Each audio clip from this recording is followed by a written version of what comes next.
Good afternoon. Now, I just need to point you to the booklet. Okay, so pages 10 and 11 have the text of Eliphaz's first speech. Alright, that's what you're going to be looking at. Unless you chicken out and go for Eliphaz's last speech, which there's kind of a little suggestion there that it's shorter, but this is the one that's written out for you. Now, when you turn over the page, then you get the outline of the third talk. Most of this is what you will do. Okay, so I am going to do the introduction. The development is the group work that you'll be doing together, and after the introduction, I will give you a little bit of guidance on that group work. Now, some of you will have heard the well-known saying, a text without a context is a pretext for an SMS message. Okay, there are some of you who have actually heard the real saying, a text without a context is a pretext for a proof text. Take a verse out of its context and you can use it to say something, a proof text, that it's not saying in its context. Alright? And so all that we've said about context, words, sentence, sense unit, and so on, okay, that's what we're looking at this afternoon in the group work. So imagine that you have a cousin who is about to fly to Singapore. He really does not like flying. He gets incredibly anxious. And so you want to encourage him to trust in God, who is our refuge, our strong and mighty fortress, even.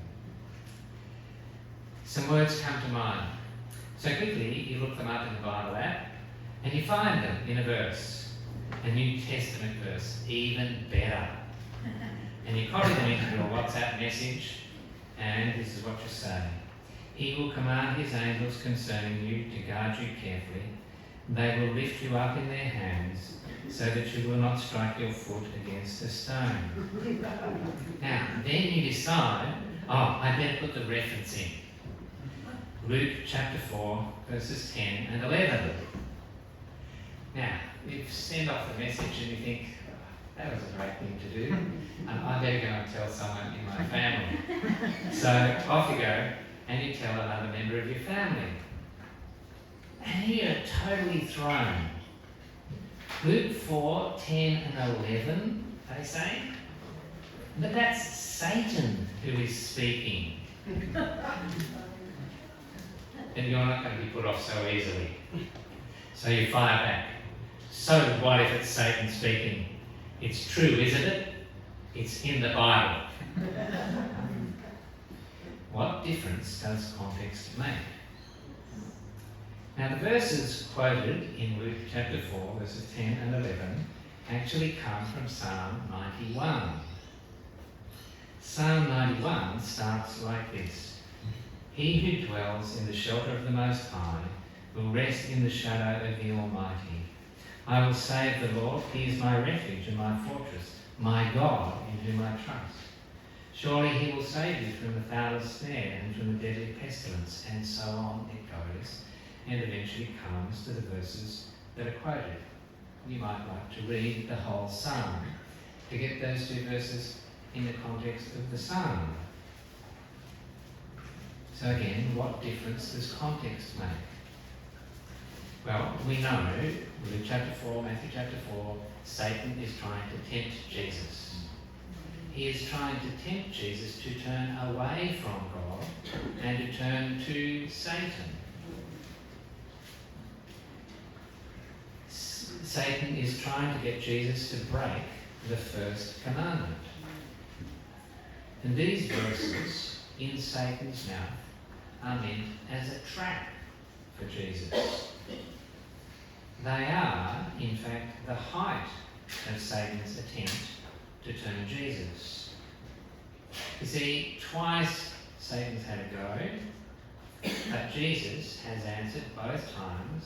Satan's enticement gets a response from Jesus, quoting the scripture.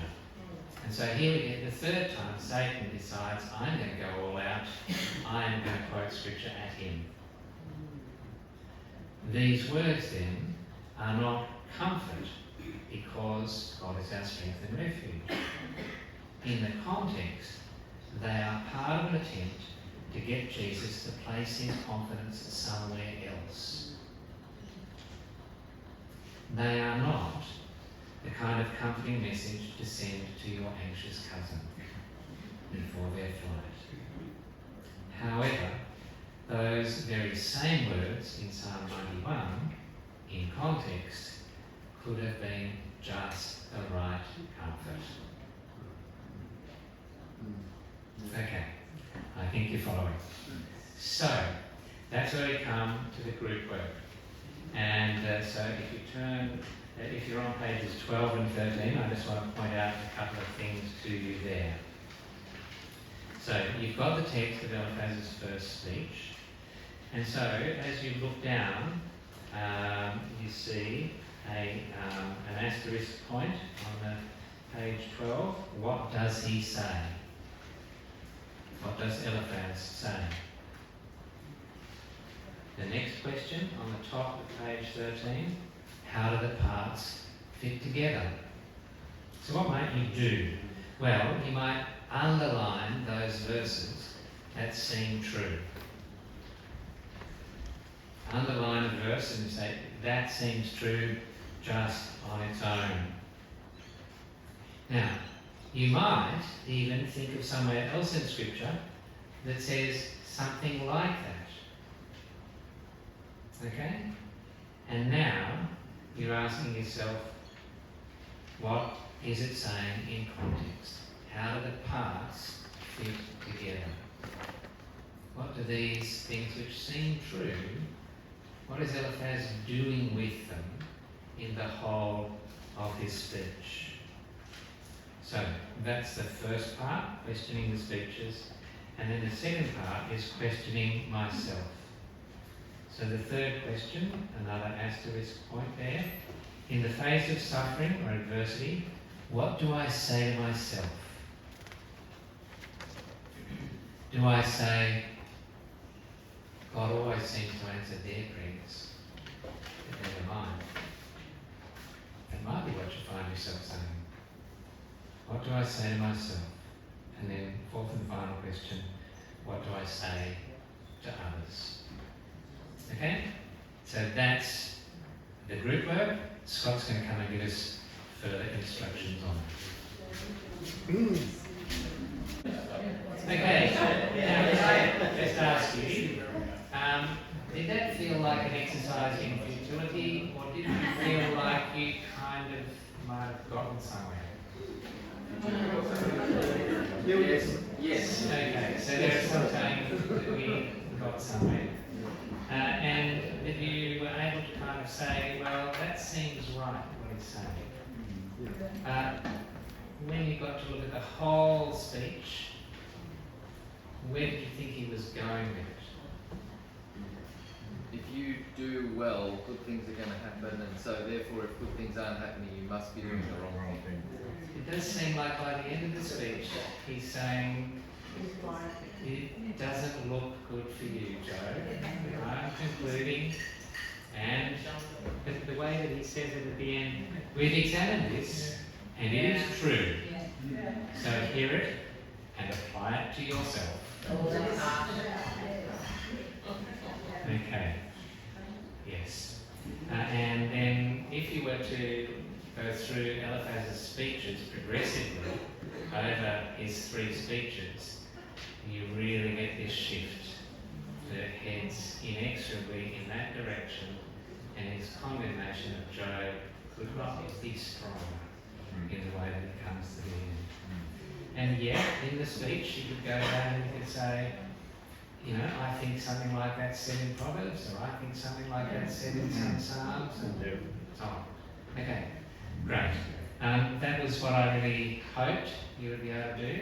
I think it's the hardest of the 3 speeches because he's not kind of become totally fed up with Job. He starts off almost like he's sympathetic to Job in the way that he starts. Okay, so that's what I wanted you to be able to do, to spend that time to ask yourself those questions. The second set of questions about what do I say to myself, perhaps there were things that you thought I'm not going to share them just yet, and perhaps you didn't get up to that, and so those questions remain for you to look at. What do I say to myself, and what do I say to others? Great, thank you very much. That sounds like it's been a good afternoon.